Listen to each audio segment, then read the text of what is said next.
Hello and welcome back to the Brain First Parenting podcast. I'm your host, Eileen Devine.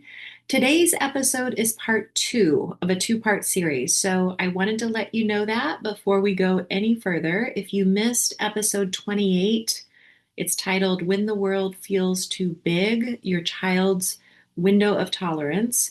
It's where I talk about what it means to parent a child who has a narrow window of tolerance. If you haven't listened to it yet, I want to encourage you to hit pause on this episode and go back and listen to that one first. That episode has some context about what we're talking about here with the window of tolerance. So I want to make sure you have that understanding before we dive into today's episode. Okay, so as promised in our last episode, today we are talking about our own window of tolerance. And this could be in the role of a parent. That's how we'll talk about it in today's episode. But it could also be in the role as a professional. So if you are a professional listening in, the concepts, the ideas are easily transferable to your role as a professional. Understanding this about ourselves is so essential. It's one thing to understand what's happening with our kids and their unique neurobiology, but if we don't have that understanding of ourselves as well, it's going to be much more difficult to make progress. Progress in terms of that relationship with our child, which I know can be tricky even in the best of times. It's going to be even more difficult to make progress in helping their symptoms, those defensive, challenging behaviors, having those calm down. And I don't say that to be discouraging. I think there's a lot of hope in what we're going to talk about today in this information. But I can understand if you're hearing that and feeling discouraged because you feel so stretched. You are stretched thin. Maybe you are even in a place of burnout. That's actually really common, unfortunately, for the parents that come to work with me. And I am so glad that you're listening to today's episode because this episode is especially relevant to your experience. We're going to talk about what got you here in this place where you are working so hard, but things are not getting better. And we're going to talk about taking that energy and shifting the focus. So it's not about working harder, it's about taking that energy, doing something different with it. And it may feel clunky, it may feel awkward, it may feel like really hard work at first, maybe like you are working harder, especially in the beginning, because you're shifting the way that you're relating to your child, everything you thought you knew about them. You're showing up for them differently, you're supporting them differently. So it's a steep learning curve at first, but that will begin to feel more natural and it will feel just better on your system. It won't feel as foreign to you, and you will not be working harder than you're working right now. Okay. When that happens, that shift, there is more capacity then within you. There's more space that opens up for actual healing of your own nervous system as you shift your lens from this behavioral lens that we talk a lot about to this brain first lens. So I want to say all of that right off the bat because there is much more hope for you than most people have led you to believe. And I want you to have that in the background as we talk about your own window of tolerance today. Alrighty. So with that understanding in mind, let's dive into what it means to really focus on your own window of tolerance, to become more familiar with that, and how do we expand our own window of tolerance over time. So just as we talked about in the last episode, our brains help us emotionally regulate. That's a brain task, emotional regulation skills, cognitive skills. And those skills help us manage life stressors, all those life stressors that are thrown our way. We were talking in the last episode about how this relates to our kids and if they have a brain that works differently, so they don't have these skills, these emotional regulation skills firmly in place yet, that this is going to be hard for them. They can't rise and fall with stressors in the way that we assumed they could. But this same concept applies to us as parents. The pattern may look different. So what I mean by that is You may be a person who identifies as neurotypical. Your brain works as expected, it works reliably. And maybe for much of your life, you have had the ability to manage life stressors that are thrown your way. You could rise and fall with them. When you got out of your window of tolerance, when life became too much, those really, really tough events or seasons, you were able to recover from that in a typical amount of time. You didn't get stuck in that distress. If you're looking back, you can recall times where you felt at ease, you felt relaxed. There were long periods of time where there wasn't this tension in your body. You were feeling strong emotionally and mentally. So your brain was able to help you emotionally regulate through life. Because you had those skills in place and your nervous system was strong and steady. And so it was able to get you on this path to regulation again when you became dysregulated because of those life stressors. Now, I know that not all of you identify as neurotypical, or maybe you identify as neurotypical, but you also can identify some trauma for experience, for example, that you've experienced in your life. And so your nervous system came into parenthood a little bit more fragile. This episode especially applies to you. Okay. So basically, it applies to all of us.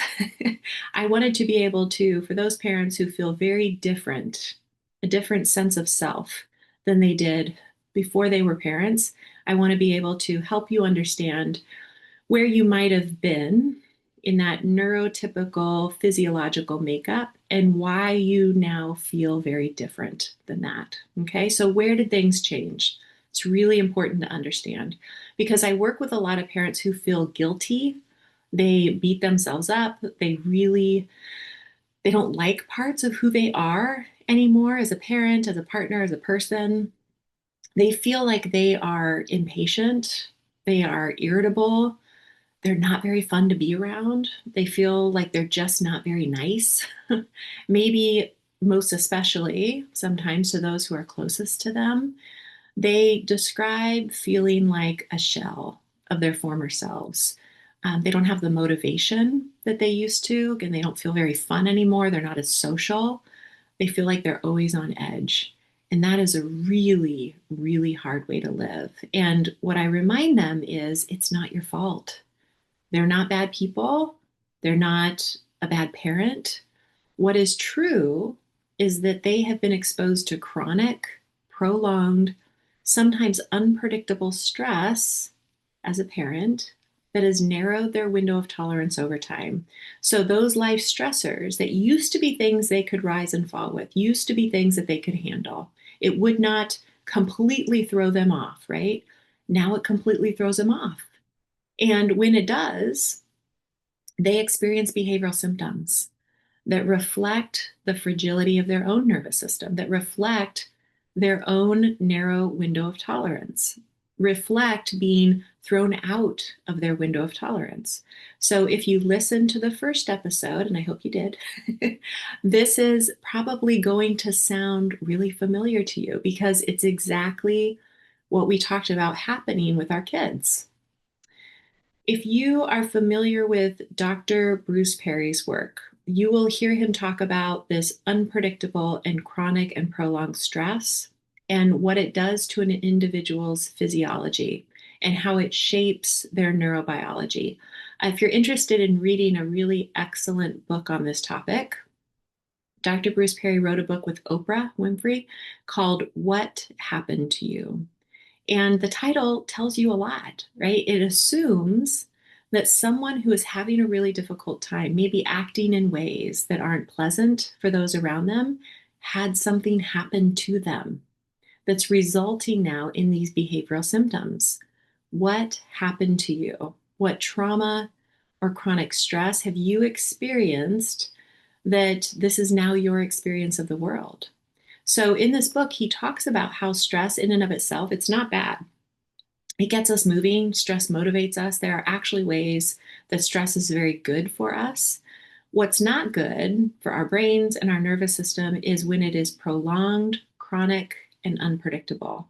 And I know from working with thousands of parents at this point that this has been the pattern of stress in their life. They have been trying to support a very complex child who has lots of escalated defensive behaviors that have escalated over time because they've not had the support they need. The parent hasn't had the information that they desperately needed about their child's unique neurobiology, their nervous system, their brain. They also feel like the parents feel like these behavioral symptoms, say the rage, the defiance, the anxiety, the school refusal that their child has experienced over the years is unpredictable, that it goes 0 to 60 in 2 seconds. Where did that come from, right? And that's maybe because of their diagnosis. So something like an untreated neuroimmune condition or autoimmune condition that they just didn't know was present before. Or it could be more commonly that they just couldn't see the patterns. They didn't know what information to look for so that they could see the patterns. So it always felt unpredictable. Those behavioral symptoms seem to come out of nowhere, right? They, by no fault of their own, were lacking the information to be able to see those patterns. So I say all of this hopefully to help you reflect on your own experience and just how much stress has played a factor in your life and your own well being. And I want to encourage you to do that reflection with lots and lots of self compassion. So now some of you might be thinking, like, duh, of course, this is what's happened to me. Like, I'm very clear on that. You don't have to point that out to me, but I have learned to point out the obvious because I've worked with so many parents who have completely disregarded their own experience and the intensity of it and the trauma that they've experienced as they've done that as a coping mechanism, right? They either feel like they had zero capacity to focus on themselves because their child was struggling so much and required so much, or they recognized the need, but they were concerned that they would get swallowed up by it, right? It just, their experience and what might lie there if they really let themselves sit in it for a minute. It just felt too big, too scary, right? Too vulnerable. So when someone's window of tolerance becomes narrow over time because of this prolonged, unpredictable, chronic stress that they've been under, it does not take much to throw them out of their window of tolerance. And again, very similar to our kids, right? It's because oftentimes parents end up in the same fragile state that their kids have been in. So let's imagine you didn't get a great night's sleep last night because your child, who is of an age where they should absolutely be sleeping through the night, let's say they're 12, your 12-year-old, they came into your room repeatedly throughout the night, waking you up. And let's say this doesn't happen every night, but it happens frequently enough that you're not getting sufficient sleep most nights of the week.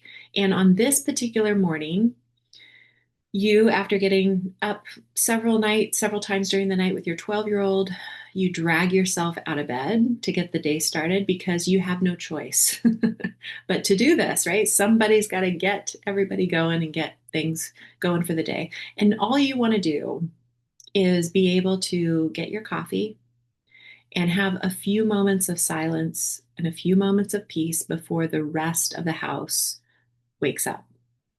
So you're tiptoeing down the hallway and your 12-year-old hears you and they scream out for you. Okay. And not only is this jolting to your nervous system, but you're also panicked that he is now going to wake up your partner and all the other kids at this very early hour. So you immediately hurry into his room and you tell him as quietly as you can, shh, you're going to wake everybody up. To which he screams back at you, don't shush me. So now the entire house is awake and your partner rushes out into the hallway, demanding to know what is going on, what in the world is going on. And just like that, you are shifted outside your window of tolerance, right? You are exhausted. You are flooded with a mix of anger and sadness and hopelessness, which brings on instant tears. You're then mad at yourself for having the tears. You and everyone else in your family are thrown out of your window of tolerance, and that's how another day begins. right? I wish I could say that was an exaggerated story, but as a parent who is supporting a really complex kid, that it's not an exaggerated version of what happens. Maybe the details are different for you, but my guess is that you can relate on some level to this experience that I just described. And those repeated experiences, right, take such a toll on your nervous system. No wonder your window of tolerance is so narrow, right? Here's the other added layer of complexity to all of this. You've heard me talk in this podcast before about how it is the best use of our energy when our child is dysregulated, when they're very symptomatic, meaning they're experiencing lots of defensive, challenging behavioral symptoms, is to support their fragile nervous system using our steady and robust and regulated nervous system. If you have a narrow window of tolerance, this is going to be very difficult to do, maybe impossible, right? That is where the progress can feel very slow. And again, that's not a criticism of you. It's not a knock on you. It makes all the sense in the world when we think about what has happened to you over, in some cases, over many years. I just want to highlight it so that it's not about you working hard. It's not about the fact that you're not working hard enough. It's not about, I just need to be more patient, or maybe I'm not cut out to be my child's parent, right? It's about what happened to you. And it's about how it has impacted your nervous system and how it has resulted in a narrowing of your window of tolerance over time and the healing that needs to happen so that you have the endurance, you have the capacity, you have the steadiness to support your child's fragile nervous system on an ongoing basis. Okay. So, where from here? Right? What hope is there? There's a lot of hope. There's a lot of hope. And it all focuses on what we know is a good use of our energy in terms of slowly expanding our window of tolerance over time. Where should we focus our energy if that is the goal? So that you can get back to a place where you feel very steady in the face of your child's dysregulation. When they're thrown out of their window of tolerance, you feel like you have the capacity and the steadiness to rise and fall with them, right? To be with them in their distress without getting swept up by it. So, this is where we need to get really specific about very concrete steps that each of us will take every single day to build our resilience. If you've not listened to episode 19 on the Brain First Parenting podcast, it's called Rethinking What It Means to Be Resilient. That's episode 19. I want to encourage you to do that right after you're done with this episode. It's only 14 minutes, and it talks about what resilience actually is, and also gives some steps that you can take to begin to build it each day. So, when we talk about building resilience over time, it really does only require moments a day. If that's all you have, then you are still capable of building it. The goal, of course, is get to a point where you begin with moments a day. That starts to heal your nervous system. You feel like you then have more capacity, and it becomes more than just moments a day. Okay. But if you have just moments a day, resilience is available to you, healing is available to you. The hardest part is to begin. Okay. If you are fortunate enough to be in a parenting partnership, or maybe you are a single parent, but you have some really wonderful, supportive people in your village, my other encouragement to you would be for you to talk with them about how you are really doing, like really doing, and what you need to heal and recover from this chronic, unpredictable, and prolonged stress that you've been experiencing. People who really care about us, they want to help, but they need to first know that you are struggling, right? They need to know the depths of your suffering and what life has really, really been like for you. And they need some clear direction on what you need, right? Especially people who so desperately want to help us, but they can't relate to the parenting experience that you've had, they're going to need some clear direction on what is helpful. So I know that it can feel very vulnerable to bring people in this way because it means talking about what you've been through and talking about maybe the trauma that you've experienced as a result of your parenting, which is really hard for us to say out loud. It's hard to admit that to other people. But when you have this very narrow window of tolerance that we've been talking about today, it's serious. It's serious enough of a situation that warrants these types of candid and very vulnerable conversations. Okay. Please know that as I think of you listening to this episode in particular, I am sending you so much compassion. These are really hard topics to talk about. They're really hard topics to sit with, I know. So I'm so glad that you tuned in, and I hope this was helpful to you in thinking about what you might need to create more capacity in your own window of tolerance. Thanks for being here, and until next time, take care.